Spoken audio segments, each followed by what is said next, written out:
오늘 본문 빌립보서는 에베소서, 골로새서, 빌레몬서와 함께 옥중서신이라고 불립니다.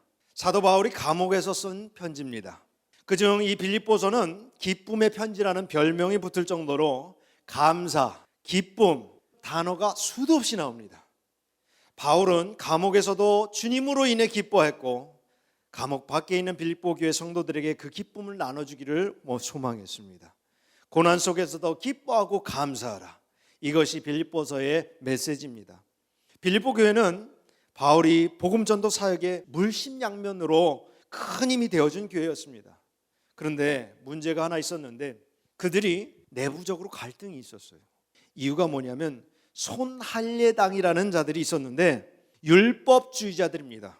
빌립보서 3장 2절 말씀에 이렇게 나와 있습니다. 개들을 삼가고 행악하는 자들을 삼가고 몸을 상해하는 일을 삼가라. 여기서 몸을 상해하는 일, 이게 바로 손할례당이라는 얘기입니다.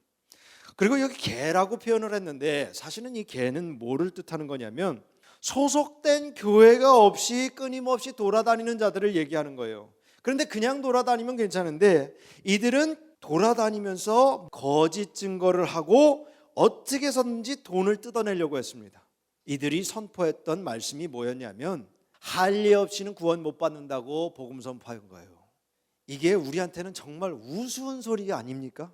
구원 어떻게 받아요? 믿음으로. 믿음으로 구원 받는 겁니다. 그런데 이 사람들은 어떻게 해서든지 아브라함에게 허락하셨던 이 할례가 있어야지 구원 받는다 그러니까 진짜인 것 같은 거예요. 성경에도 나와 있고 할례를 꼭 받아야 되는 것 같은 거예요. 그러니 이 사람들이 구원의 메시지라고 하면서 할례를 선포하고 그거를 가서 믿게끔 하면서 돈을 뜯어내는 겁니다.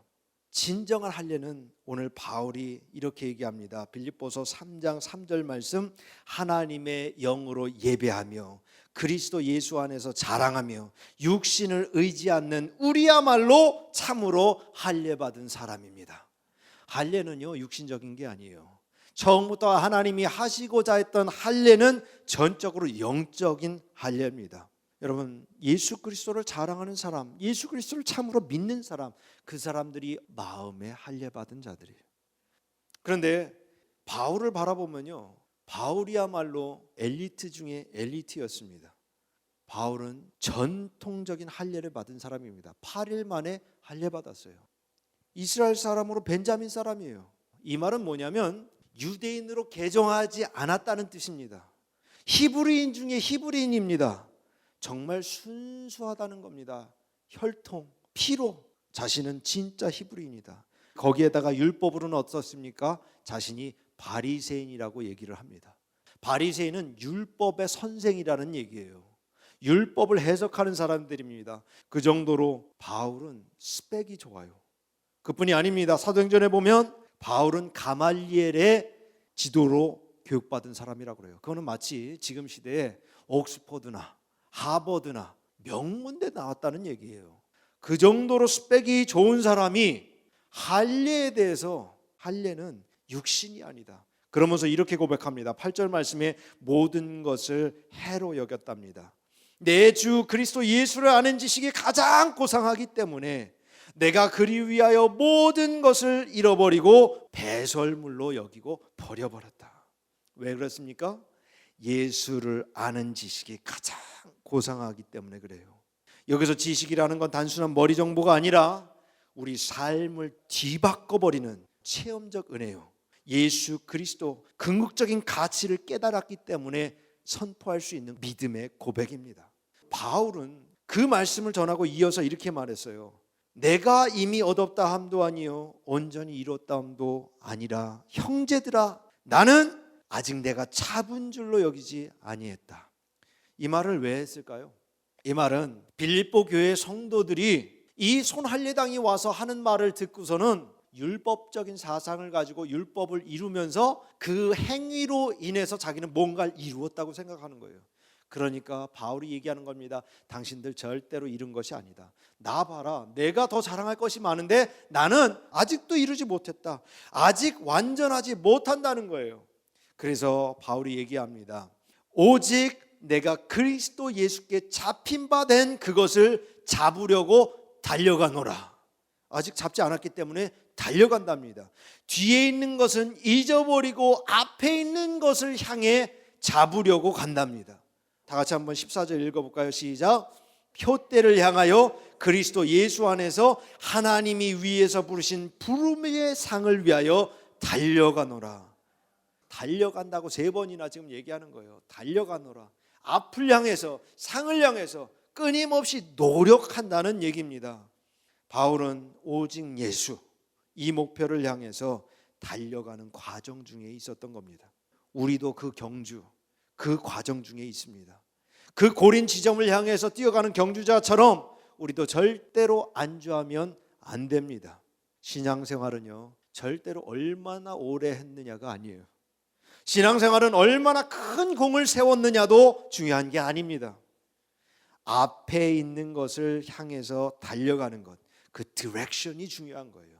어딜 향해서 달려가느냐가 중요한 겁니다. 여러분, 속도 빨리 달리는 거 중요하죠. 근데 아무리 빨리 달려보세요. 골은 저기 있는데 저쪽으로 향해서 달려간다고 하면 그거는 무의미한 겁니다. 이게 바울이 한때 했던 일이에요.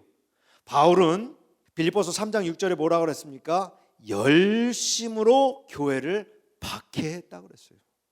바울이 예수님을 알기 전에 나는 하나님의 일을 한다 생각하면서 하나님의 일을 한다고 그러면서 반대로 뛴 거예요.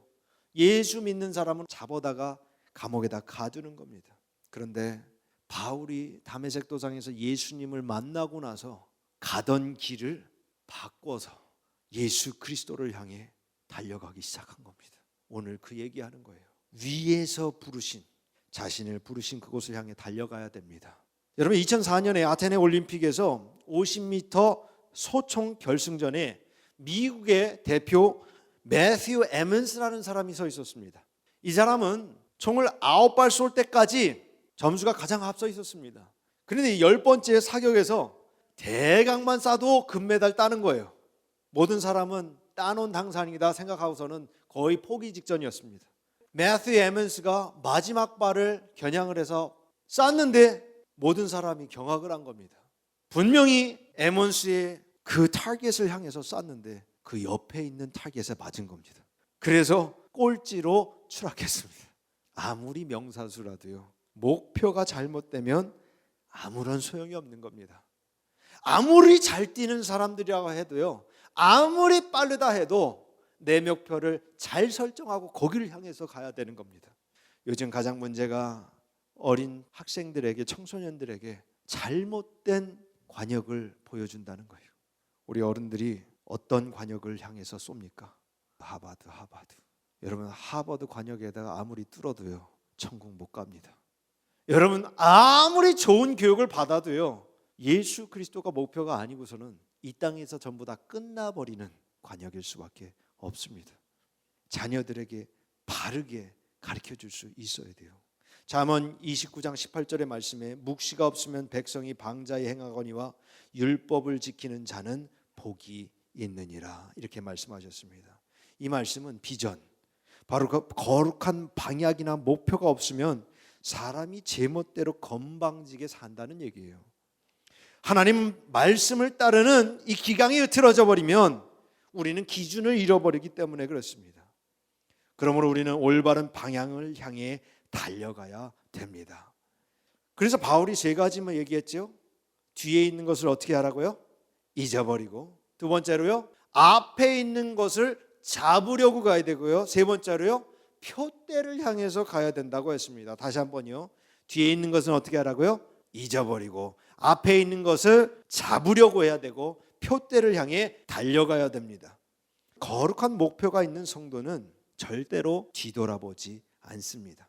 계주 선수들 보셨죠? 계주를 하면 바톤을 가지고 뜁니다. 뛰다가 앞사람이 그 멀끄러미 쳐다보고 있어요. 언제 오나. 그리고 어느 정도 오면은 그때부터 같이 뜁니다. 그리고 절대로 뒤돌아보지 않고 손만 내밉니다.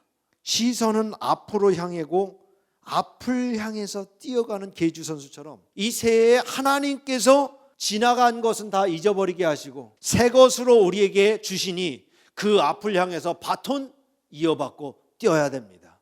여러분, 너무나 많은 사람들이 롯의 아내처럼 살아갑니다. 롯의 아내는 어땠죠? 뒤돌아보지 마, 앞으로 가. 그랬는데 뒤돌아봤단 말이에요. 여러분, 왜 세상 사람들이 앞을 바라보지 않고 뒤돌아보는지 아십니까? 이유는 간단해요. 두려워서요. 많은 사람들이요, 뒤돌아보는 이유가 내가 늘 해왔던 거가 있기 때문에 그렇습니다. 우리 이거 한번 합시다 그러면은 우리 보통 어떻게 얘기합니까? 목사님, 우리는요 보통 이런 식으로 합니다. 다 뒤돌아봐요.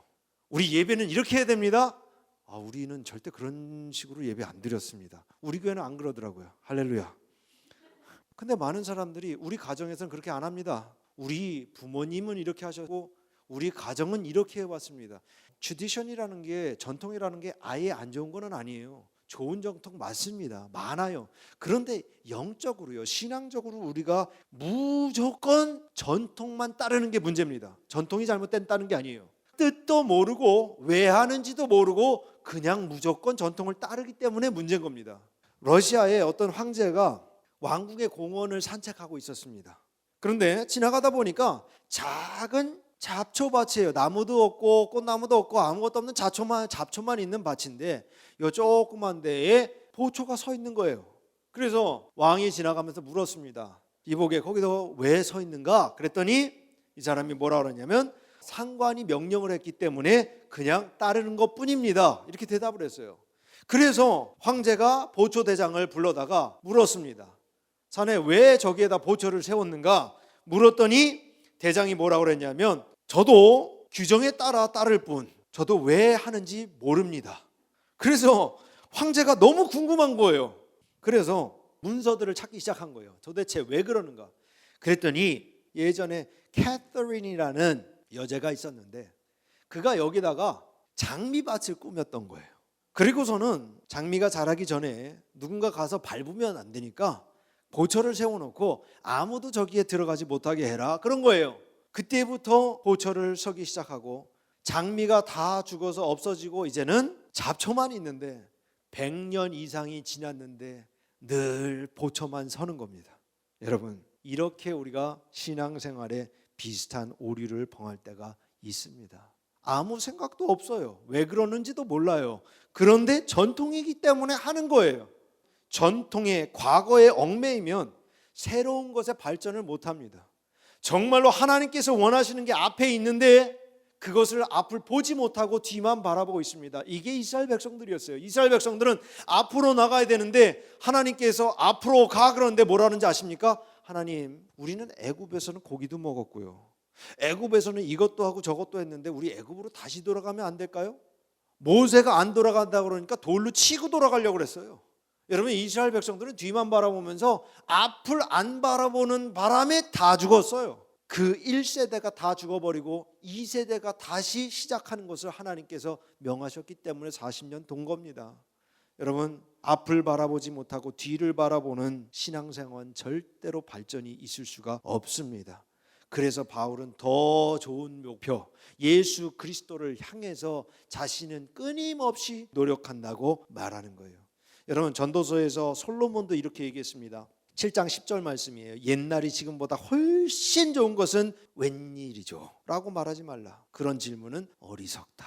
여러분, 자꾸 옛날 얘기하고요, 내가 왕년에는 왕년에 하신 분들 많은데 그거 좋은 겁니다. 왕년에 하셨던 거 지금도 하셔야 돼요. 그거 말씀하시려면 옛날 것만 얘기하는 거 별로 좋은 거 아닙니다. 새로운 것을 가지를 못해요. 옛날 거 보면서 앞을 바라보지 못하면 내 자신의 발전이 없어요. 옛날 얘기하는 거 예수님도 하지 말래요. 뭐라고 그랬냐면, 누가복음 보세요. 예수께서 이르시되 손에 쟁기를 잡고 뒤를 돌아보는 자는 하나님 나라에 합당하지 않답니다. 예수 그리스도의 복음의 진리를 들고선 옛날 걸 자꾸 바라보는 거예요. 세상을 바라보는 거예요. 절대로 하나님 나라에 합당하지 못한 사람이랍니다.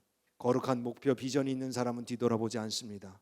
간혹 꿈과 비전에 대해서 잘못 이해하는 사람이 있는데요, 비전이라는 것은 장래의 희망에 대해서 소망하고 직업을 얘기하는 게 아니에요. 이 비전이라는 건 개인적 야망을 얘기하는 것도 아닙니다. 비전은 품은 눈으로, 사람의 눈으로 볼 수는 없지만 분명히 존재하는 살아있는 이미지입니다. 야망과 비전이 틀린데 어떻게 다르냐면요, 야망은 자신의 영광을 구하는 거예요. 그 꿈을 이루게 되면 자신의 영광을 취하게 되는 겁니다. 비전은 어떤지 아십니까? 내가 무엇을 이루더라도 그 꿈이 이루어지면 하나님의 영광이 나타나는 것이 바로 비전입니다.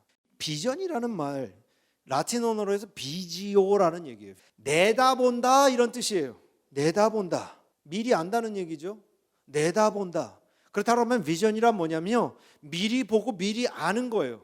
성경적으로 믿음 있는 자는 이렇대요. 히브리서 11장 1절의 말씀 다 같이요. 시작. 믿음은 바라는 것들의 실상이요 보지 못하는 것들의 증거니. 다시 한번요. 믿음이 미래에 있는 거, 바라는 것들 미래에 있는 겁니다. 아직 되어지지 않았어요. 그런데 그게 실상이래요. 진짜래요. 보지 않았는데 그게 확신, 증거가 있다는 거예요. 이게 믿음입니다. 믿음 있는 자는요 보고 걷는 거예요. 뭘로요? 믿음으로 보고 걷는 거예요. 요한계시록에 이걸 보고 듣고 믿는 자는 복이 있나니. 비전이에요. 영원한 천국이 있다. 보이십니까? 안 보였어도 보여야 돼요. 하나님이 우리에게 주신 비전입니다. 그게 보여야지 거기를 향해서 뛰고, 그게 보여야지 우리가 낙심하지 않습니다. 그래서 비전을 품으면은요 예배도 달라져요. 예배가 어떻게 달라지는지 아십니까? 우리는요 예배를 볼 때 야망이 아까웠다 그랬어요. 내 영광을 구한다 그랬죠. 항상 예배를 그렇게 드리는 분들이 많습니다. 예배 오면 어때야 됩니까? 내가 기뻐하는 찬양. 예배를 드리면 어떻습니까? 내가 원하는 메시지가 선포가 돼야지 그날 은혜를 받아요. 여러분 이게 예배입니까? 그러니까 수많은 사람들이 교회를 여기 갔다 저기 갔다 하면서 내 입맛에 안 맞으면 버려버리는 거예요. 비전이 똑바로 있으면은요 이 시간 이곳에 하나님이 계실 텐데, 하나님이 영광 받으셔야 되는데, 하나님께서 내가 하는 찬양을 받아주실까 두렵고 떨리는 마음에서 하나님께 받아주세요. 제발 받아주세요. 강단에서 선포되는 메시지가 목사님이 얼마나 죽을 잘 끓였던 말든 그거 상관없이 이 시간에 그 말씀이 정말 살아 생동하는 말씀인데요, 내 심령을 골수를 쪼개는 그 생명의 말씀이 나에게 임하게 하여 주시옵소서. 이 자세로 들으시게 돼요. 예배가 변화됩니다. 또요 기도도 변화될 수밖에 없어요. 비전이 있는 사람은 옛날 것을 한탄하면서 하나님, 예전에는 우리 사업도 잘 되게 하시고 건강도 주시고 예수 처음 믿었을 때는 은사도 허락하시고 막 기뻐서 떴는데 요즘 제가 왜 이렇습니까? 이런 기도만 하시는 분들도 많아요. 여러분 기도의 삶이 바뀌어요. 왜요? 하나님께서 더 놀라운 계획과 섭리 가운데 우리에게 저 앞으로 가라고 그러셨으니까 기도도 어떻게 돼요? 굉장히 돌격적이고 전진적인 기도가 나옵니다. 하나님 이 땅을 내게 주시옵소서. 우리 교회 기적을 이루는 교회 되게 하시옵소서. 여러분 기도가 이렇게 나오는 겁니다. 옛날 것만 맨날 후회하면서 흐느적거리면서 예전에는 그랬는데 제가 죄송해요 잘못했어요. 언제까지 그러시겠습니까? 회개해야 되는 거 맞아요. 왜요? 앞으로 가려고 회개하셔야죠. 많이들 회개 왜 하는지 아십니까? 주님 잘못했어요. 제가 또 잘못했네요. 그 다음날 와서 뭐라 그러니까 어저께 잘못한 거 또 잘못했습니다. 회개 왜 하냐면 회개하고 또 하려고요. 어저께 잘못한 거 오늘 또 회개하고, 오늘 잘못한 거 내일 또 회개하고, 그거 보면 똑같은 거 같은 거 회개하면서 또 회개하고 회개하고. 여러분 전진을 못해요. 맨날 거기에 머물러 있어요. 비전이 없기 때문에 그렇습니다. 비전이 있는 사람, 앞을 향해서 가는 사람에게는 확실한 기도가 나옵니다. 또요 헌금도 달라집니다.